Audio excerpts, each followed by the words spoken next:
या श्री स्वयं सुखिदीनां भवने स्वलक्ष्मी पापात्मनां कृतिदयां हृदये सुबुद्धि श्रद्धा सदां कुलजन प्रभवस्य लज्जा तां त्वां नतास्म परिपालय देवीश्वम् शरणागत दीनार्थ परित्राण परायणे सर्वस्यार्ति हरे देवी नारायणी नमोस्तुते।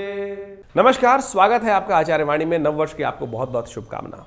मीन राशि वालों के लिए ये वर्ष जो है, नव वर्ष का जो आरंभ हुआ है, बहुत विशेष योग बना रहा है। आरंभ में ही जिस प्रकार के योग बनकर तैयार हैं वो आपके लिए बहुत प्रकार से लाभ के योग बनाते दिखाई दे रहे हैं। नई उम्मीद लेकर ये वर्ष आपके समक्ष आ रहा है और उनकी गणनाएं किस प्रकार की रहेंगी वो हम आपको बताने वाले हैं। अभी हमने नव वर्ष की आपको शुभकामना दी। बहुत सारे लोग कहेंगे तो हम तो सनातन पद्धति वाले, हमारा नव वर्ष तो बाद में शुरू होता है। अरे भाई, हम तो वो संस्कृति हैं कि हम पूरे विश्व को अपना ही मानते हैं।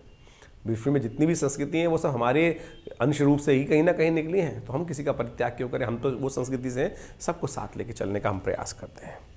तो मीन राशि वालों, ये वर्ष आपके लिए कई प्रकार से योग बनाने वाला है। इसके लिए हमने पूरे वर्ष की विवेचना आपके लिए उपस्थित कर ही दी थी अलग से। और अब हम बात करने जा रहे हैं कि नववर्ष का पहला भाग जो है, नववर्ष का पहला भाग, जनवरी का पहला भाग जो है, वो किस प्रकार का योग बना रहा है। तो सिलसिलेवार तरीके से समझ लीजिए आपके लिए ग्रह नक्षत्रों का योग जनवरी में के पहले हफ्ते में, पहले समय में किस प्रकार का रहने वाला है, क्या कुछ योग बनने की स्थिति आपके लिए है। तो सबसे पहले जो आरंभ होने जा रहा है नववर्ष, आपके लिए कई प्रकार की शुभ सूचना लेकर आ रहा है। और यदि हम बात करें आरंभ में, तो ये जो ग्रह ग्रहण के दृष्टिकोण से यदि 1 जनवरी कि हम बात करें बुधवार का अवसर, द्वितीय उदय तिथि के अनुसार से बुधवार आ जाएगा और द्वितीय तिथि रहेगी उस दिन। और ग्रह नक्षत्रों के दृष्टिकोण से आरंभ में ही बृहस्पति महाराज आपके पूर्ण रूप से मंगल पर दृष्ट होकर जिस प्रकार का ग्रह का योग बना रहे हैं, ये आपके लिए कहीं ना कहीं राजयोग का निर्माण कर रहा है। पहले 2-3 दिन, ये 2-3 दिन पहले आपके लिए रहेंगे, जो विशेष तौर पर हम 1, 2, 3 की बात करें तो नए कुछ ना कुछ आरंभ करने के सुंदर योग बना सकता है। तो ऐसे में विशेष तौर पर पूरे उत्साह के साथ नए रेजोल्यूशंस करते हुए हमें काम करने की ज़रूरत दिखाई देती है। लेकिन ध्यान रखिएगा, इन दिनों राहु महाराज जो है ना, वो आपकी राशि में ही चल रहे हैं। और राहु जो है वो जबरदस्ती सब कुछ बढ़िया होते हुए भी मनोमस्तिष्क में अंधकार उत्पन्न करने का योग बनाता रहता है। तो कुछ उपाय लगातार राहु के निमित्त अवश्य करने का प्रयास करना चाहिए। बुधवार का अवसर है, कोशिश ये करें शाम के समय कुछ मूली इत्यादि का दान कर दें तो ये आपके लिए बहुत अच्छा रहेगा। गजकेसरी योग निर्माण हो ही रहा है, ये आपके लिए बड़ा अच्छा रहेगा। और इस दिन शाम को चंद्र दर्शन होने के योग बनेंगे। वैसे तो सर्दी का मौसम है, बादल भी रह सकते हैं थोड़े थोड़े, तो कोशिश ये करें यदि चंद्र दर्शन हो जाए तो माता पिता गुरुजन का आशीर्वाद अवश्य लीजिएगा। गौ पूजन हो सके तो अवश्य करने का प्रयास कीजिए। ये दिन नया वर्ष जो आरंभ आपके लिए लेके आ रहा है, नए उत्साह के साथ आ रहा है। बस थोड़ा सा एक गाइडेंस की आवश्यकता है। क्रोध को कंट्रोल करते हुए गाइडेंस के सानिध्य में चलने का प्रयास करेंगे तो बहुत सुंदर योग बन सकता है। यदि हम 2 तारीख की हम बात करें तो बृहस्पतिवार का अवसर, तृतीया तिथि, ग्रह नक्षत्र आपके बिल्कुल अनुकूल है, चिंता ना करें, अच्छे योग बन रहे हैं। बस शांत भाव, थोड़ी एंजाइटी को कंट्रोल करते हुए कार्य करने का प्रयास करें। आपका ग्राफ बिल्कुल स्टैटिक है, बिल्कुल चिंता ना करें, आगे बढ़ने के योग, धीरे धीरे रे मना धीरे सब कुछ होए। बृहस्पति महाराज कह रहे हैं कि यदि भगवती दुर्गा का जितना उपासना करोगे, थोड़ा यज्ञ इत्यादि कर लोगे, दान पुण्य कर लोगे, तो बहुत अच्छे से स्थितियां आपके अच्छी में स्थिति वंश में रह सकती हैं। ये आने वाले 4-5 महीनों में ये आपके लिए अच्छे वातावरण के योग, अच्छे लाभ के योग ग्रहजन बनाते हुए दिखाई दे रहे हैं। और कई रूप से यदि आप देखिए, राहु आपके जो शनि महाराज हैं शुक्र के साथ विराजमान होकर 12वें भाव में विराजमान है इन दिनों, और ये कहीं ना कहीं से आपको ग्रोथ दे सकते हैं, नए संपर्क को साधने का रास्ता बना सकते हैं। बस आपको आलस से त्यागना पड़ेगा, जो दुस्वाभाविक स्थिति है मनोमस्तिष्क में उसको ठीक करना पड़ेगा। जैसा हमने कहा, दुर्गा पूजा कर लीजिए, भगवती की आराधना कर लीजिए, और साथ साथ हो सके तो 2 लाल पुष्प भगवती के मंदिर में उनको अर्पित करने का प्रयास करें, वो आपके लिए अच्छा रहेगा। 3 तारीख यदि हम बात करें, ग्रह गणनाएं दिखाती हैं परिवर्तन का योग, और ये परिवर्तन आपके लिए, ध्यान रखिएगा, सुबह सुबह नई उम्मीद तो जगाता दिखाई दे रहा है, लेकिन जैसे जैसे दिन आगे चढ़ेगा कुछ खर्चे बढ़ाता दिखाई दे रहा है। अननेसेसरी खर्चे कुछ परेशान कर सकते हैं, और इसलिए रूल्स को पूरी तरह से निभाते हुए, फॉलो करते हुए कार्य करने का प्रयास कीजिएगा, क्योंकि ये दिखा रहा है कहीं ना कहीं पकड़े जा सकते हैं, कहीं ना कहीं नुकसान करा सकता है ग्रह। थोड़ा जो भी चीज़ कर रहे हैं बड़े सावधानी के साथ करेंगे तो अच्छा रहेगा। इस दिन भद्रा भी है, जो करीब करीब 12:30 बजे से आरंभ होगी और रात्रि तक चलेगी। तो नया कार्य आरंभ करना हो, कुछ नया प्रोजेक्ट्स पकड़ने हो, तो ध्यान रखिए 12 बजे से पहले ही उसमें हाथ डालने का प्रयास कर लीजिए। कष्टों को निवारण करने के लिए सबसे अच्छा है कि गौ पूजा करें, वो आपके लिए बहुत सुंदर रास्ता देगी और कष्टों को दूर करने का रास्ता बन सकता है। 4 तारीख यदि हम बात करें, शनिवार का अवसर, पंचमी तिथि विद्यमान है और इस दिन ग्रहों का एक परिवर्तन का योग और बन रहा है। ग्रह थोड़े भारी तो दिखाई देते हैं, लेकिन बुध भी परिवर्तन की तरफ जा रहे हैं। बुध महाराज परिवर्तन राशि को अपनाकर आपके भाग्य से निकलकर दशम भाव में सूर्य के साथ योग बना रहे हैं। बुध आदित्य योग का निर्माण कर रहे हैं। ये बुध आदित्य का योग करीब करीब 12 बजे के आसपास बनेगा और करीब करीब 12:02 पर बुध दशम भाव में सूर्य जहाँ चल रहे हैं वहाँ पहुँच जाएंगे और आपके लिए चीज़ों को बहुत बढ़िया तरीके से मैनेज करने में आपको सहायता प्रदान करेंगे। सुख को प्रतिपादित करने के लिए, नाम को आगे ले जाने के रास्ते बना सकते हैं, लेकिन बाकी ग्रहों का गोचर कहीं ना कहीं चंद्रमा 12वें भाव में बैठकर थोड़ा सा स्वास्थ्य के मामले में थोड़ा सा नुकसान करने के रास्ते भी दे रहा है, लेकिन वो 2 दिन में मतलब परिवर्तन की तरफ चला जाएगा। चिंता मत कीजिए। शनि को मनाने का प्रयास कीजिए। शनि महाराज स्वग्रही होकर 12वें भाव में बैठे हैं इन दिनों, जो पूरे करीब 2 साल से चल रहे हैं जहाँ पर, और वो मीन राशि कंटिन्यू जो पिछली बार से उसके आगे कंटिन्यू करेंगे। तो मीन राशि वालों, शनि का थोड़ा उपाय करने की ज़रूरत है आपके लिए। शनि इन दिनों आपकी राशि के दृष्टिकोण से 12वें भाव में चल रहे हैं और पिछले 2024 में भी वहीं चलते रहे हैं और अभी मार्च तक यहीं रहने वाले हैं और ये आपके लिए बहुत तेज़ स्पीड आपकी प्रोग्रेस की नहीं दे रहे हैं। जहाँ जहाँ आप बहुत तेज़ करने का प्रयास करते हैं थोड़ा खींच के बाहर पीछे कर लेते हैं और अननेसेसरी कई बार जुर्माने करने की योग बना देते हैं। शनिवार का अवसर है तो कोशिश करें थोड़ा शनि का उपाय अवश्य करने का प्रयास करें। देखिए, पौष का महीना चल रहा है और पौष के महीने में शनि को मनाने के लिए कुछ खास उपाय शास्त्र में वर्णित है, वो आप करेंगे तो बहुत अच्छा रहेगा।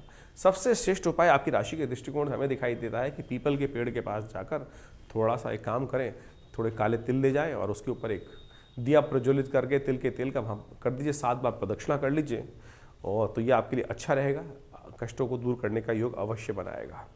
5 तारीख का दिन रविवार का अवसर है और इस दिन षष्ठी तिथि है। ग्रह नक्षत्रों का परिवर्तन का योग भी बनेगा और ये परिवर्तन जितनी सुबह ढीली दिखाई देगी उसके बाद धीरे धीरे परिवर्तन का रास्ता आपको प्राप्त होने के योग बन सकते हैं। नया विचार मन में उत्पन्न हो सकता है। मध्याह्न तक धीरे धीरे जैसे सूर्य ऊपर आएंगे और परिवर्तन का योग बनाएंगे, ये आपके लिए कुछ ना कुछ रास्ता अवश्य देने के योग बनाएगा। ध्यान रखिएगा, इन दिनों ग्रहों का योग आपकी राशि के दृष्टिकोण से कई मामलों में बहुत विशेष बन रहा है। मीन राशि वालों, इन दिनों खास तौर पर आपके लिए ग्रह योग बन रहे हैं कि जितनी भगवती दुर्गा की उपासना करोगे, यज्ञ करोगे, तो आपके लिए बहुत लाभ के योग बन सकते हैं। हमने भी विवेकानंद योग आश्रम में इस दिन दुर्गा यज्ञ का सुंदर आयोजन किया है। दुर्गा यज्ञ भगवती दुर्गा की प्रसन्नता के लिए, समस्त कष्टों को दूर करने के लिए, जैसे हमने आरंभ में कहा ना, सर्व मंगल मांगल्ये शिवे सर्वार्थ साधिके शरण्ये त्र्यंबके गौरी नारायणी नमोस्तुते।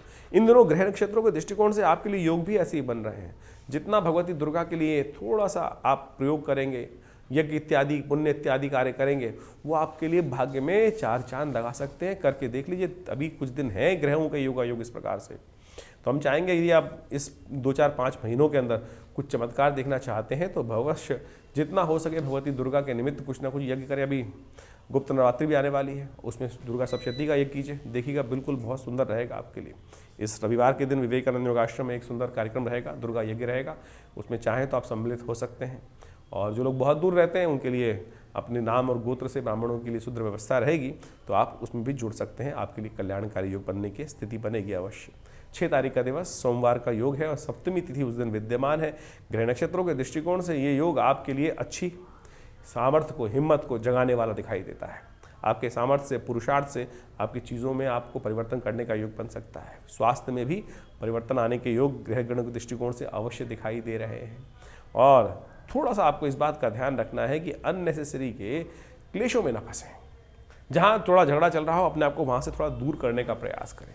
विजय होगी, निश्चित होगी, लेकिन टाइम खराब अननेसेसरी हो सकता है। बस यही कष्टकारी योग है। लेकिन यदि आप अपनी एनर्जी को बजाय प्रोग्रेस उसी झंझट प्रपंच में फंसने के लगाएं, आप उस एनर्जी को आगे बढ़ने के लिए लगाइए ना। उस जो विचार आपके मन में आ रहे हैं उसमें आगे तरफ बढ़ने का चलेंगे तो वो आपके लिए बहुत अच्छा रहेगा। तो ये दिशा हम आपको देने का प्रयास करें, इस दिशा को समझते हुए कार्य कर लीजिए, ये आपके लिए बहुत अच्छा रहेगा। तो इसको अनुसार से कार्य करें। सोमवार का अवसर है, कोशिश करें थोड़ा दूध लेकर भगवान शिव का अभिषेक करते हुए त्र्यंबकम यजामहे सुगंधिम पुष्टिवर्धनम, इस मंत्र का जप करते हुए, भगवान ओम नमः शिवाय का पाठ करते हुए यदि आप भगवान का थोड़ा अभिषेक कर लेंगे तो दिन भी शुभ होगा। भगवान की कृपा से समस्त कष्ट भी दूर होने के योग बन जाएंगे। 7 तारीख का अवसर मंगलवार, अष्टमी तिथि विद्यमान है और उस दिन ग्रहों का योग भी परिवर्तन की तरफ जा रहा है। मंगलवार का योग बन रहा है। अष्टमी और मंगलवार का सुंदर योग है और ऐसे में ग्रह नक्षत्रों के दृष्टिकोण से आप समझ लीजिए आपके लिए योग भी कुछ ना कुछ परिवर्तन का योग बनता दिखाई दे रहा है।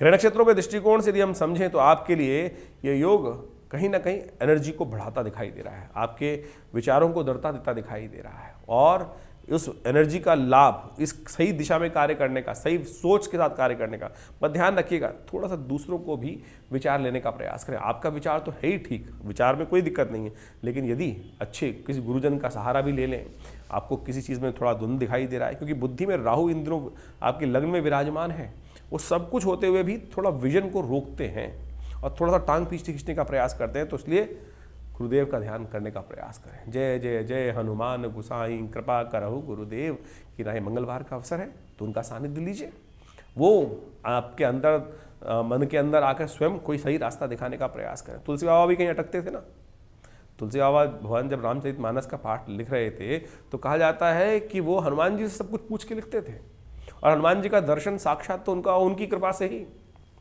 उनको चित्रकूट के घाट पे भई संतन की भीड़। तो भगवान का दर्शन भी तुलसी बाबा को किसने कराया था? गुरुदेव ने ही कराया था, हनुमान जी ने ही कराया था। तो प्रत्यक्ष देवता है, इस बात का ध्यान रखें। आपके समर्पण की आवश्यकता है, वो शक्ति सब जगह व्यापक रूप से व्याप्त है। केवल इस बात को हम ध्यान रखते हुए करेंगे तो बहुत अच्छा कल्याणकारी योग बनेगा। सोचे कितनी सुंदर स्थिति है। हनुमान जी की कथा तो आपने सुनी ही होगी, वो कथा बड़ी मार्मिक है, बहुत सुंदर है। तो इसी कारण से हमको उस कथा को समझ लेना चाहिए। आपको समझने की आवश्यकता है भारतीय संस्कृति में जो विशेष तौर पर विशेष घटनाएं घटी हैं हमारे देशों, हमारी संस्कृति में, उनको हमने शास्त्रों में इंगित किया है। तुलसी बाबा के संबंध में जिनको साक्षात भगवान के दर्शन हुए, उस कथा का विवरण यदि आप पढ़ लें तो समझ में आएगा कि आपको विशेष तौर पर कष्ट से निवारण का रास्ता प्राप्त होगा। कहा जाता है कि तुलसी बाबा नित्य प्रति पूजा करते थे, और पूजा करते हुए एक थोड़ा सा लोटा जल से पीपल के पेड़ पर अवश्य डालते थे, और पीपल के पेड़ पर कहा जाता है कि कुछ नित्यपति डालना एक योग था, ही डालना था पीपल के। हमारी संस्कृति में इस बात को विशेष तौर पर बताया गया है। देव कृपा से उस पेड़ पर एक प्रेत का निवास था, और नित्यपति जब सुबह के समय जाते हुए उस पेड़ पर पानी डालते ही थे। कहा जाता है कि कुछ वर्ष बाद, कुछ समय बाद, उस जो पेड़ पे प्रेत था उसकी तृप्ति हुई, और उन्होंने बाबा को दर्शन दिए। बाबा ने कहा कि मैंने कोई कार्य किया नहीं, ज्ञान वर्धक के अनुसार से कि तेरी तर्पण हुआ हो, तेरी तृप्ति हुई हो। तो प्रेत महाराज ने बोला कि भगवान की आपकी कृपा से बस बहुत बढ़िया मेरी तृप्ति हुई, और मैं बहुत वर्षों से यहाँ वास कर रहा था और मेरे को कोई रास्ता नहीं मिल रहा था। आपके पुण्य प्रताप से, इस जल से मुझे पुण्य की प्राप्ति हुई, तृप्ति हुई, तो आप मुझसे वरदान मांग लीजिए, मैं आपका क्या सहायता कर सकता हूँ। तो तुलसी बाबा के मन में भाव आया कि अरे बस तुम प्रेत हो तो कोशिश कर हनुमान जी से मेरे दर्शन करा दो, हनुमान जी से मिलने का रास्ता बता दो। तो कहा जाता है, कथा आगे चलती है तो उसमें कहा जाता है कि हनुमान जी, प्रेत ने कहा देखिए मेरी इतनी सामर्थ्य कहाँ कि मैं हनुमान जी का आपको दर्शन करा दूँ, लेकिन एक भाव बता सकता हूँ कि उस जगह पर, एक जगह जो बनारस के अंदर एक कथा होती है और वहाँ हनुमान जी आते हैं, यदि आप उनको पहचान पाएँ तो उनके दर्शन बस आपको हो जाएंगे। बोले ऐसे कैसे पहचानूंगा? तुलसी बाबा ने कहा जाता है कि उन्होंने, प्रेत ने बताया कि वो सबसे पहले आते हैं, सबसे आखिरी में जाते हैं, और उनको आप जाकर खुद ही पहचानना पड़ेगा।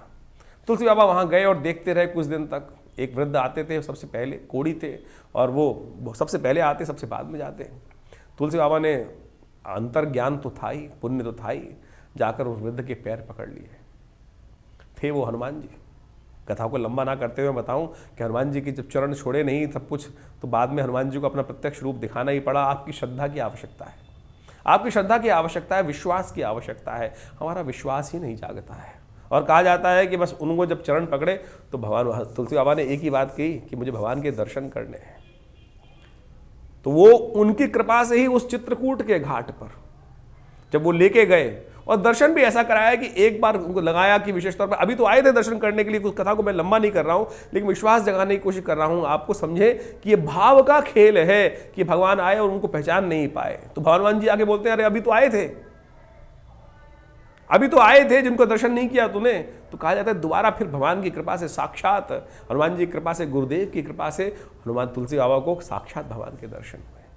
और कहा जाता है कि एक बार विशेष तौर पर, और काल घटनाएं समझती हैं, एक विशेष तौर पर तुलसी बाबा ने जब रामायण लिख रहे थे तो हर चीज भगवान के समक्ष रखते थे, और कई बार मन में अहंकार भी उत्पन्न हो जाता है, कई बार मन में अहंकार हो जाता है। कहा जाता है कि जब अब उन्होंने एक रामायण में एक सूक्ति लिखी और उसको लिखकर जा रहे थे आगे, और रास्ते में जाते हुए उसी जो जब हम कुछ लिखते हैं, क्रिएटिव करते हैं, तो क्या होता है कि हम 24 घंटे उसी विचार में मनोमस्तिष्क को लगाए रहते हैं, उसी विचार को मन में लगाए रहते हैं। कहा जाता है कि तुलसी बाबा ने उस दिन वो एक पद्य लिखा था। तो तुलसी बाबा ने पद्य लिखा था, सिया राम में सब जग जानी, कराहूं प्रणाम जो रिजुग पानी। सिया राम में सब जग जानी, वही मंत्र, वही भाव रखा। अरे क्या लिखा गया, सब कुछ है भगवान की कृपा से। तो लेकिन कहा जाता है कि इसी भाव में लाल लंगोटी पहनते थे। कथा बड़ी प्रसिद्ध है, लोगों ने शायद समझ नहीं आओ, बहुत बात सुनी भी होगी। तो जा रहे थे रास्ते में एक बालक आया छोटा। उस छोटे बालक ने कहा, अरे बाबा आगे मत जाओ, आगे दो सांड लड़ रहे हैं। अब तुलसी बाबा ने वो भाव लिखा था, सिया राम में सब जग जानी, करहूं प्रणाम जो रिजुग पानी। यानी सिया राम में, इस संसार में सब कुछ सिया राम में है, तो काय को बोले इनसे काय डरना है। अब सामने दो सांड आपस में लड़ रहे थे और उन्होंने तो कहा, करे नहीं ये भी भगवान सिया राम में है। अब सांड ने देखा कि लाल लंगोटी पहन के कोई आ रहा है, तो जो सुताई हुई, कहा जाता है कि जिस पास भाव हुआ, तो वापस आए, बोले जब लगा गई चोट, वापस आए, बोले फाड़ने लगे, ये गलत लिखा मैंने, ऐसा नहीं, ये कुछ और लिखना है। कहा जाता है हनुमान जी स्वयं आके पकड़ लिए हाथ, बाबा के हाथ पकड़ लिए। हनुमान जी ने आकर, अरे गलत नहीं लिखा तूने, ठीक लिखा। बोले कहाँ, ये जब सामने सिया राम में सब जग जानी। बोले बाबा, अरे बाबा सुनो, कि जब एक बालक ने आके तुम्हारे हाथ को पकड़ा था, कि कहा था, समझाया था कि आगे मत जाओ, तो उसमें तो तुमने सिया राम में नहीं जाना जग में, तो वो भी तो सिया राम में थे। भगवान ने आके समस्त तुम्हारे सामने उनको हाथ पकड़ के रोकने का प्रयास किया, तब तुमके मन में भाव नहीं उत्पन्न हुआ। क्यों? क्योंकि वो भाव, नेत्र जो है, हमारे जो विचार है, हम सही चीज को हर जगह देख नहीं पाते हैं। कारण तो यही है। तो ये समझे कि हमारे समर्पण की आवश्यकता है। तो हम इस भाव को हमें समझने का प्रयास करना चाहिए कि ये सब चीजें बिल्कुल शुद्ध रूप से हैं, बिल्कुल। तो अहंकार कई बार हो जाता है। जब तुलसी बाबा को भी अहंकार नहीं था, वो क्या था कि हम उस वास्तविक सत्य को नहीं समझ पाते हैं। बहुत सीधी सी कथा है। तो इस कथा के माध्यम से आप समझें कि समर्पण की आवश्यकता है। तो ग्रह नक्षत्रों के दृष्टिकोण से जो ग्रहों का योगायोग चल रहा है, वो चलेगा, बिल्कुल चलता रहेगा। तो इसलिए कोशिश ये करें अपने जीवन में समर्पित भाव से। बड़ा सुंदर योग बन रहा है, अष्टमी तिथि का सुंदर योग है, साथ में मंगलवार पड़ रहा है, और इस बार का वर्ष भी मंगल से आरंभ हुआ है। तो हमने इस मंगलवार पे, विशेष तौर पर 7 तारीख को मंगलवार जो पड़ रहा है, आश्रम में सुंदर कांड का सुंदर पाठ रखा है। शाम के समय रहेगा, सर्दी है, लेकिन भगवान की कृपा से सुंदर पाठ रहेगा। तो आप भी इसमें सम्मिलित हों। देखिए, मंगल का ग्रह का योग इस बार बिल्कुल ठीक नहीं चल रहा है। मंगल क्षीणस्थ अवस्था में है। जो ग्रह विशेष तौर पर अंतर्द्वंद उत्पन्न कर रहे हैं, शनि पर पूरी दृष्टि डाल रखी है, पुरुष में विश्व में कोलाहल होने के योग बना रखे हैं। और इस बार मंगल विशेष तौर पर अभी वक्री होंगे, चल रहे हैं, फिर मार्गी होंगे, फिर आगे चलेंगे, और फिर पुनः वापस में दूसरी राशि पे जाकर फिर पुनः इसी वर्ष में कर्क राशि में वापस आ जाएंगे। तो मंगल को थोड़ी शक्ति, और ये संसार, ये समय जो है विशेष तौर पर मंगल प्रधान ही वर्ष है। तो मंगल की पॉजिटिव आवश्यकता है। नेगेटिव जो मंगल योग चला रखे हैं, उसको पॉजिटिव करने के लिए कृपा चाहिए हनुमान जी की। तो हनुमान जी की कृपा प्राप्त करने के लिए आप इसमें यज्ञ में अवश्य सम्मिलित हों। भगवान की कृपा से आप स्वयं भी घर बैठ के करें, नहीं टाइम, अगर टाइम है तो आश्रम पे भी आ जाइए। विवेकानंद योगाश्रम में ये कार्यक्रम रहेगा, और प्रभु कृपा से सुंदर भगवान का भजन आनंद भाव से। सिद्ध तीर्थ है, मनोकामना सिद्धि मंदिर हनुमान जी का है, जिसमें पिछले सदगुरु आचार्य श्री कृष्ण देव जी के महाराज से हाथ से ये प्रतिष्ठित मूर्ति है। उनको सबसे पहली सिद्धि हनुमान जी की कृपा हुई थी। जब हनुमान जी का, उनको एक महात्मा ने मंत्र दिया बाल्यकाल में, और उन्होंने हनुमान जी की मूर्ति के समक्ष बैठकर सिद्धि प्राप्त करी, जो हनुमान जी कान में आके स्वयं वो जो भी पूछते थे बता देते थे। ये सुंदर स्थिति हनुमान चालीसा ही प्राप्त हुई है। उन्होंने अपनी जीवनी में स्वयं लिखा है, पिता श्री आचार्य श्री कृष्ण देव जी महाराज ने। तो आप समझें, तो हम तो इस कार्यक्रम को बताते ही रहते हैं आपको, तो अवश्य आप इसमें ज्वाइन कर सकते हैं, और पूरी डिटेल्स फ़ोन नंबर्स पे लेकर आप अवश्य आइए। तो मीन राशि वालों, आपकी राशि के दृष्टिकोण से आपने समझा कि ग्रहों का योगायोग किस प्रकार से है। 8 तारीख की कथा भी सुन लीजिए, ग्रह योग के भाव समझ लीजिए। तो 8 तारीख को बुधवार का अवसर है, 8 जनवरी को नवमी तिथि विद्यमान है, और इस दिन रवि योग सुंदर रूप से व्याप्त है। कोई नया कार्य करना हो तो बस ये ध्यान रखिएगा, मध्याह्न काल में, समय का जो दिन का मध्यकाल रहेगा, उस समय में विशेष तौर पर जो है राहु काल रहेगा। तो उस समय में बचते हुए कार्य करें। बाकी सब नया कार्य करने के लिए रवि योग बन रहा है, तो आवश्यकता अनुसार से उसका लाभ ले सकते हैं। ग्रह योग के दृष्टिकोण से ये समय आपके लिए अच्छा है। आशीर्वाद से मेवा प्राप्त होने के योग है। तो हनुमान जी कृपा, भगवान की कृपा, पिताजी, अपने माता पिता गुरुजन की आशीर्वाद लेकर जो भी कार्य करोगे ना, ये योग ऐसा बन रहा है। नतमस्तक हो गए, समर्पित भाव से। मुश्किल समय दिखाई दे रहा हो तब भी चिंता ना करना, समर्पित भाव से आशीर्वाद लेकर कार्य करने का प्रयास करना। भगवान के समक्ष, भगवती के समक्ष, गुरुजन माता पिता के समक्ष जो भी कह के जाओगे, आशीर्वाद लेके जाओगे, तो देखना विजय प्राप्ति के योग बहुत सुंदर बन सकते हैं। 9 तारीख का अवसर, ग्रह नक्षत्रों के दृष्टिकोण समझ लीजिए, जो बृहस्पतिवार का अवसर है, दशमी तिथि है, गजकेसरी योग का निर्माण होने की स्थिति चल रही है। आने वाले 2-3 दिन आपके लिए बहुत पॉजिटिव रहेंगे, ये साफ साफ ग्रह नक्षत्र दिखा रहे हैं।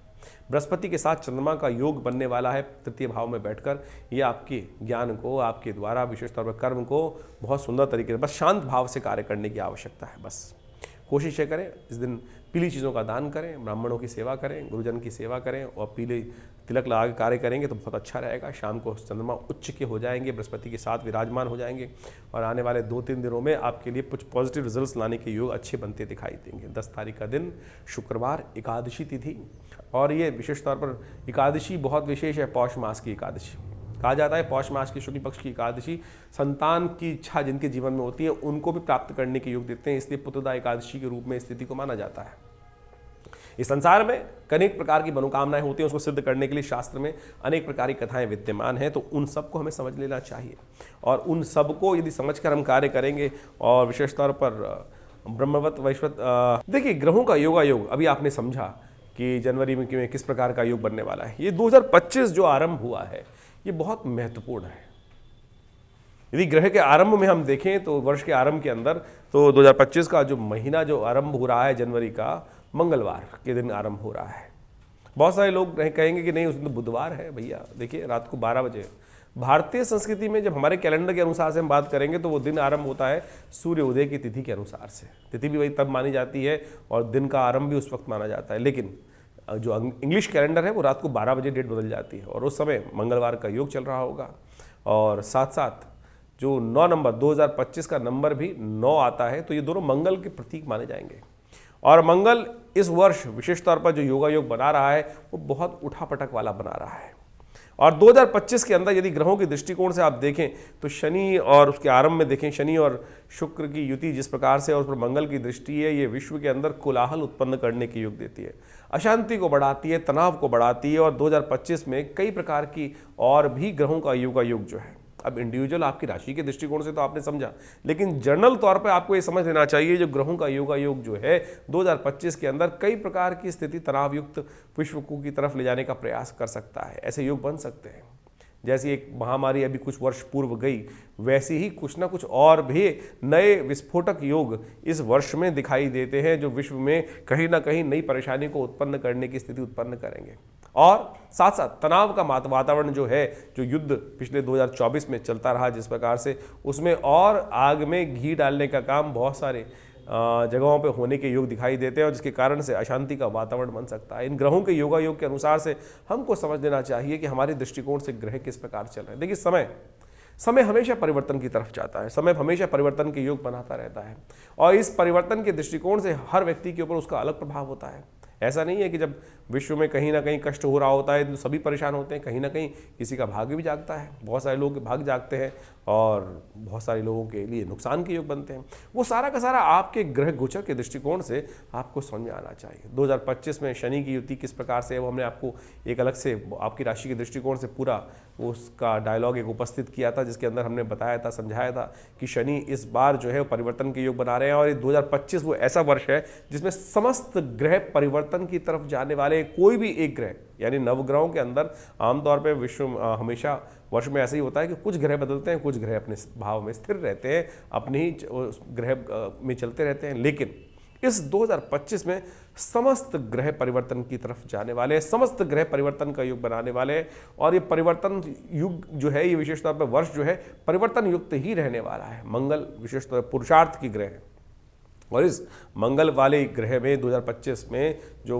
विशेष तौर पर योग मंगल के दिन ही आरंभ हो रहा है 2025, इसमें बहुत उठापटक के योग बनते दिखाई दे रहे हैं। इसमें राहु ग्रह भी परिवर्तन की तरफ जाएंगे जो मई के बीच में जाएंगे, शनि भी परिवर्तन की तरफ जा रहे हैं मार्च के आरंभ अंत में, बृहस्पति भी परिवर्तन की तरफ जा रहे हैं और बृहस्पति तो एक नहीं, इस बार जो है 3 राशि में परिवर्तन का योग बनाएंगे। पहले एक राशि में रहेंगे, फिर दूसरी में आएंगे, फिर वापस उसी राशि में आ जाएंगे और कई बार विभिन्न प्रकार के योग इस बार बनते दिखाई दे रहे हैं। तो आपको बिल्कुल सिलसिलेवार तरीके से इस ग्रहों के योगा योग को समझते रहना पड़ेगा। बहुत तेज गति से चलने वाला है वर्ष। हमने एक जो आपके समक्ष एक आपकी राशि के अनुसार से एक जो वीडियो बनाया था उसके अंदर ये बताया था कि बृहस्पति कितनी तेज गति से इस बार विभिन्न राशियों को परिवर्तन करने का जो पूरा कालचक्र के अनुसार से बृहस्पति एक वर्ष में एक राशि को पार करते हैं। इस बार इस करीब करीब यदि हम बात करें 2025 के अंदर 3 भावों को परिवर्तन, मतलब 3 राशि में परिवर्तन का योग बनाएंगे। पहले एक राशि में रहेंगे, फिर दोबारा दूसरी राशि में जाएंगे, फिर परिवर्तित करके वापस आ जाएंगे। मार्गी, वक्री, कई प्रकार के योग बनते दिखाई दे रहे हैं। तो आपको इस साल को बहुत सिलसिलेवार तरीके से समझ के अनुसार से बहुत चीज़ों को देखते हुए समझने की आवश्यकता रहेगी। तो यदि आप उन सब चीज़ों को समय समय पर जो हम आपके समक्ष उपस्थित करते रहेंगे वार्ताओं को ज्योतिष के दृष्टिकोण से समय की चाल को पहचानते हुए यदि कार्य करेंगे तो आपके लिए बहुत अच्छा आपकी राशि के दृष्टिकोण से समझ सकते हैं। देखिए, बहुत सारे लोग कई बार हमारे इस चैनल पर वीडियो देखने के बाद, हमारे इन कार्यक्रमों को देखने के बाद ये बोलते हैं कि संसार में तो करोड़ों लोगों की एक ही राशि होती है। जी हाँ, बिल्कुल करोड़ों लोगों की एक राशि होती है, लेकिन राशि के दृष्टिकोण से आप समझ सकते हैं। गोचर के दृष्टिकोण तो एक ही देखे जाएंगे। ज्योतिष के कई प्रकार से काल गणनाओं को समझा जाता है। एक तो आपकी जन्मपत्री के अनुसार से, एक विशेष तौर पर कालचक्र को समझते हुए राशि के दृष्टिकोण से भी तो गोचर का प्रभाव देखा जाता है, और वो तो 12 ही है। तो उसके दृष्टिकोण से बहुत कुछ जाना जा सकता है, बहुत कुछ समझा जा सकता है। जैसे इसको ऐसा समझ लें, बहुत सारे लोग इस प्रकार के समझने का हम प्रयास कर सकते हैं। बारिश तो एक क्षेत्र में हो रही है, अब जिस प्रकार का जिसका घर है उस पर उस प्रकार का प्रभाव होगा। तो ये किसी के पास अच्छा मकान है, बढ़िया है, खूब बढ़िया तरह से सुंदर व्यवस्थाएं है, तो उसके लिए बारिश आनंददायक हो सकती है। लेकिन वही व्यक्ति जो झोपड़ी में बैठा है उसके लिए वही वर्षा जो है वो कष्टकारी योग बना सकती है। ये डिपेंड करता है कि आपकी ग्रह योग दिशा किस प्रकार की चल रही है, दशाएं किस प्रकार की चल रही हैं, अंतर दशाएं किस प्रकार की चल रही हैं, और ग्रहों के योगायोग जन्म में आप जब पैदा हुए थे उस समय किस प्रकार के अपने पूर्व जन्म के अनुसार से कर्म के अनुसार से लिखवा के लाए हैं। इसीलिए जन्मपत्री को बहुत अच्छे से विश्लेषण करने की आवश्यकता होती है, और हम समय समय पर आपके समक्ष जो ये ग्रह गोचर का प्रभाव उत्पन्न करते हैं उसको तो आप बिल्कुल प्रत्यक्ष रूप से समझ सकते हैं। कई बार एक प्रश्न और लोगों के मन में आता है, और बहुत सारे लोग एक बात, हम कौन सी राशि को माने। देखिए, राशियां विशेष तौर पर ज्योतिष के दृष्टिकोण से सबसे इंपॉर्टेंट जो मानी जाती है वो मानी जाती है आपकी चंद्र राशि। जहां आपके जन्म के अनुसार से चंद्रमा विराजमान है राशि में, वहां वो चंद्र राशि में मुख्यतः मानी जाती है। इसके अलावा भी आपका लग्न में कौन सी राशि विराजमान है उसका भी प्रभाव देखना चाहिए। हम ज्योतिष को जब पूरी जन्मपत्री को देखते हैं ज्योतिष के दृष्टिकोण से, तो हर चीज़ को एनालाइज करने का प्रयास करते हैं। आपकी नाम राशि कौन सी है, आपकी सूर्य की राशि कौन सी है, फिर आपके षोडश वर्ग में कौन से ग्रह अच्छे से शुद्ध होकर बैठे हैं, नहीं बैठे, कहाँ कौन कौन से योग बना रहे हैं। राशि के दृष्टिकोण से एक ब्रॉडर कैटेगरी में आइडिया तो मिल ही जाता है बहुत सारी चीज़ों को समझने के लिए, और उसका प्रभाव भी वह प्रत्यक्ष रूप से होता है। तो इस बात को हम समझें। बहुत सारे लोग नाम के अनुसार से ही अपनी राशि को देखने का प्रयास करते हैं, वो भी ज्योतिष का एक छोटा सा पहलू है, लेकिन मुख्यतः जन्मपत्री को पूरी से विशेष विश्लेषण करने की आवश्यकता है। जैसे आप इसको ऐसे समझ सकते हैं कि न्यूमरोलॉजी, ज्योतिष के अंतर्गत एक शाखा है जिसका नाम है न्यूमरोलॉजी। आपका नाम, जैसे मेरा नाम विक्रमादित्य है, मैं विक्रमादित्य के लिए स्पेलिंग को जब मैं बचपन में ज्योतिष सीख रहा था तो मैंने देखा कि VIKRAM में लिखता था पहले, और उसका इंटरप्रिटेशन देखा तो वो कुछ बहुत ठीक नहीं आ रहा था। तो मैंने उसमें से A हटाया, विक्रम का स्पेलिंग रहा, VIKRM किया, VIKRMADITYA, इसको इस प्रकार से कर दिया। तो उसका ऐसा अद्भुत प्रभाव पड़ा कि बिल्कुल जिसका जो न्यूमरोलॉजी के हिसाब से हम कैलकुलेशन करके निकालते हैं, तो ज्योतिष के छोटे छोटे आयाम हैं लेकिन बहुत महत्वपूर्ण प्रभाव उत्पन्न करते हैं। मेरा कार्य इस कथा को, इस बात को यहाँ समझाने का अर्थ ये है कि जो जिस प्रकार के स्पेलिंग्स यूज़ कर रहा है, कोई VIKRM करके हमको संबोधित करता है तो उसका प्रभाव उसी प्रकार से होगा। कोई मेरे नाम को विक्रम कह के कह रहा है, कोई विक्रमादित्य कह रहा है, कोई आचार्य विक्रमादित्य कह रहा है, तो ये सारे के सारे जो अलग अलग प्रकार के जो नाम के शब्द हैं अलग अलग वाइब्रेशन उत्पन्न कर रहे हैं। जो अच्छा होगा उसका वाइब्रेशन पॉजिटिव निकलेगा, जिसका जितना परसेंट जो वाइब्रेशन पॉजिटिव वाला यूज हो रहा है उसका उतना परसेंट रिजल्ट है। तो इसी प्रकार से आप समझ लीजिए कि आपकी राशि को महत्वपूर्ण तरीके से हमें एनालाइज करने की जरूरत है। एनालाइज ये करें कि आपका जो ग्रह गोचर है कौन सा कुंडली प्रभावी है। कई बार हम देखते हैं जन्मपत्री लोग दिखाने आते हैं, जन्मपत्री से योगी नहीं बन रहे होते, चंद्र कुंडली को यदि उस प्रकार से देखा जाए तो वहाँ वो सारा का सारा मैच कर रहा होता है। तो कौन सा ग्रह प्रभावी है, कौन सी कुंडली से प्रभाव निकल रहा है, सूर्य कुंडली से, षोडश वर्ग से, कहाँ कारकान से, अमात्य कारक से, तो इन सब चीज़ों को हमें अच्छे से ज्योतिष के दृष्टिकोण से एक एक चीज़ की विवेचना कर लोगों के भाग्य के संबंध में उसकी जो बात है हमें समझने का प्रयास करना चाहिए। ज्योतिष बिल्कुल प्रत्यक्ष है, कहीं कोई कपोल कल्पित नहीं है। कुछ लोग हैं जो तथाकथित तौर पे आपको हास परिहास उड़ाने का प्रयास करते हैं। जैसे आप समझें, विश्व के अंदर बहुत सारे रास्ते हो सकते हैं, किसी के लिए कोई अच्छा है, किसी के लिए कोई अच्छा है, किसी के लिए कोई अच्छा है। इसको ऐसे समझ सकते हैं कि विश्व में दुनिया में काम करते हैं, कोई कूड़े का काम करता है, कोई हवा का काम करता है, कोई पानी का काम करता है, कोई पेट्रोल का काम करता है, कोई डीजल का काम करता है, किसी और तेल का काम करता है। और इन सब क्षेत्रों में लोगों ने पैसे कमाए हैं, लेकिन इन्हीं सभी क्षेत्रों में बहुत सारे लोगों ने पैसे गंवाए भी हैं। अब ये समझें कि आपके लिए कौन सा क्षेत्र, आपके दृष्टिकोण से आपके लिए कहाँ कोई मिसमैच हो रहा है। इसको इस प्रकार से और समझ सकते हैं कि एक व्यक्ति है जिसने बहुत सारे लोगों की हेल्प करी और उसके साथ उसकी बहुत सारे लोगों की दोस्ती बनती है, लेकिन कुछ लोगों से उसकी ट्विनिंग जो अच्छा सा संबंध है स्थापित नहीं हो पाता। हम लाख प्रयास कर लें, लेकिन वो संबंध लोग व्यक्तियों के साथ हमारे संबंध स्थापित नहीं हो पाते हैं। वो एक इंटरनल पर्सोना है, कहाँ किसका संबंध किस प्रकार से बनना है। तो इस प्रकार को आपको अच्छे से ज्योतिष के दृष्टिकोण से एक एक चीज़ को एनालाइज करने की ज़रूरत होती है। इसलिए इस बात को हम समझें कि ज्योतिष में लोग लाख विचित्र विडंबनाएं उत्पन्न करें, व्यक्ति परेशान होता है बहुत सारा, तो कई बार अपशब्द भी लिख देते हैं बहुत सारे लोग, तो कि कुछ नहीं होता है, मैं इतने साल से ये कर रहा हूँ, ये कर रहा हूँ। अब भैया कर्म के अनुसार से, भाग्य के अनुसार से कार्य करने की ज़रूरत है। बहुत सारे लोग छोटा सा काम करते हैं और उससे कहाँ से कहाँ पहुँच जाते हैं। उनके पूर्व जन्म का प्रारब्ध है जो उनके साथ चल रहा है, पुण्यों का अकाउंट है जो उनके साथ चल रहा है, वो हमें दिखाई नहीं देता है। तो इसलिए अपने इस शुभ जीवन में हम आपको ज्योतिष के दृष्टिकोण से बहुत सारी बातें बताते हैं। बहुत सारे लोग तो ये भी कहते हैं कि आप ज्योतिष में पंचांग बता रहे हैं या ज्योतिष बता रहे हैं। अरे भाई, ज्योतिष, वैदिक ज्योतिष को समझने का प्रयास करो। ज्योतिष के दृष्टिकोण से हम अनेक प्रकार के निदान की तरफ जाने का प्रयास करते हैं। जो पंचांग है वो भारतीय संस्कृति को सनातन पद्धति के अनुसार से हमारे पुराणों को साथ जोड़ के चलता है। ज्योतिष पुराणों से अलग हो ही नहीं सकती, वेद से अलग हो ही नहीं सकती है। वेद का अंतिम भाग वेदांत ही है, और वो उपनिषद इत्यादि में इन सब चीजों में उन सब चीज की गणनाओं की वर्णन मिलता है। और ज्योतिष को वेद से अलग कैसे कह सकते हो? कई लोग तो कहते हैं कि ज्योतिष के दृष्टिकोण से आप कथा सुना रहे हैं या कुछ और कर रहे हैं। भाई मेरे समझो, ज्योतिष जो है वो वेद का ही अंग है। ज्योतिष वेद के, हमारे यहाँ ज्योतिष भारतीय सनातन संस्कृति के अंदर ऐसा नहीं है कि आंख का डॉक्टर अलग, कान का डॉक्टर अलग, मुख का डॉक्टर अलग और पेट का डॉक्टर अलग, साइकोलॉजिस्ट अलग। हमारे यहाँ विद्वान उसको कहा जाता है जो समस्त 6 शास्त्रों का ज्ञाता हो। व्याकरण हो गया, वैद्य हो गया, निरुक्त हो गया, इन सब चीज़ों को आप समझने की आवश्यकता है। तो केवल व्याकरण का आचार्य होकर लोग व्यक्ति यदि व्याख्या करेगा और ज्योतिष का उसको गणना है ही नहीं। हर चीज़ में थोड़ा थोड़ा अध्ययन होना चाहिए, चीज़ जिसके बाद आप एक शास्त्र को समझ सकते हैं।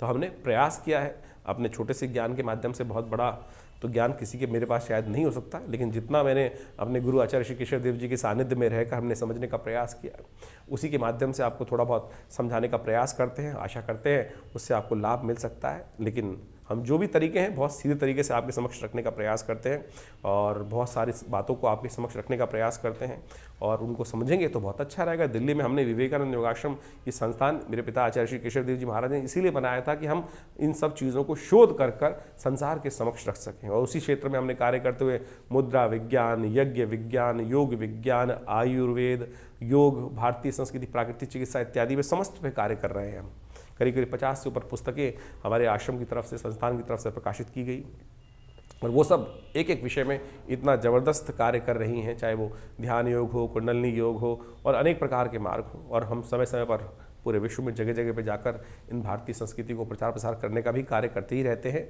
तो आप इस बात को सही से समझें, और विभिन्न आश्रम में जो कार्यक्रम होते हैं उसमें भी आप सम्मिलित हो सकते हैं। उसके लिए जो आश्रम में कार्यक्रम चलते हैं उसका सागर जगह जगह हम आपको निमंत्रण इत्यादि देने का प्रयास भी करते रहते हैं। जिस प्रकार से अभी इस जनवरी के प्रारंभ के अंदर बहुत सारे कार्यक्रम होंगे, सुंदरकांड के कार्यक्रम रहेंगे, साथ साथ यज्ञ इत्यादि हर रविवार को सामूहिक तौर पर जो उसमें बैठते हैं उसका भी सादर निमंत्रण हम आपके साथ साझा करते रहते हैं, और उसमें आप आकर स्वयं यज्ञ में भाग ले सकते हैं। और एक बात और समझे कि बहुत सारे लोग तो इस प्रकार से कह देते हैं कि भैया आप कुछ धन उपार्जन करने के लिए ये सब तरीके अपना रहे। कि हमारे आश्रम में जो यज्ञ संडे इत्यादि में रविवार में होते हैं उनमें हम कोई किसी से शुल्क नहीं रखते, कोई मेंबरशिप नहीं रखते, कुछ भी नहीं रखते। जो आके बैठना चाहते हैं वो स्वयं बैठ सकते हैं, उसके अंदर बैठें, ना तो आपको कोई पैसा देने की आवश्यकता है। हाँ, अगर आप किसी के अपने द्वारा खुद नहीं आ पा रहे हैं, किसी पंडित जी को बैठाना चाहते हैं, तो उसके लिए तो दक्षिणा उस बेचारे पंडित जी को तो देना ही पड़ेगा ना, तो उसके लिए जरूर व्यवस्था की जाती है। लेकिन यदि आप स्वयं आना चाहते हैं तो हमारे किसी भी कार्यक्रम में, जो बहुत सारे कार्यक्रम, चाहे वो सुंदरकांड चल रहा है, चाहे वो आपको जिस समय से बताया जाता है, उसमें कोई किसी से किसी प्रकार से भी कोई दक्षिणा, धन इत्यादि आश्रम की तरफ से नहीं लिया जाता। और एक बात और, बहुत सारे लोग आज हमारे पास सूचना आती रहती है कि कोई हमारे नाम से बात कर लेते हैं व्यक्तियों से, और तो इस बात का ध्यान रखिए, हमारे आश्रम का दिल्ली में केवल हमारा एक ही आश्रम है जो विवेकानंद योग आश्रम में है, और हमारी तरफ से कभी किसी को कॉल नहीं किया जाता है। और कोई अगर कोई कह के हमारे नाम से आपसे बात कर रहा है तो इस बात से सावधान रहे कि हमारे पास कई प्रकार इस प्रकार की बहुत सारी सूचनाएं आती हैं, और हम उसमें देखिए हम प्रयास ही कर सकते हैं आपको अवगत कराने का। इसके अलावा तो आप खुद बुद्धिमान व्यक्ति हैं, खुद बुद्धिमान हैं, तो इसलिए संसार में आज क्या क्या स्थिति चल रही है तो उसके लिए आपको खुद सतर्क रहना पड़ेगा। और ये संस्थान आपके लिए हमेशा साथ में काम करने के लिए बना है। दिल्ली में आप जब भी आएँ, आप सादर आमंत्रित हैं विवेकानंद योगाश्रम में, जो हम समय समय पर कार्यक्रम रहते हैं उसका निमंत्रण भी हम आपके साथ साझा करते रहेंगे। धन्यवाद, नमस्कार।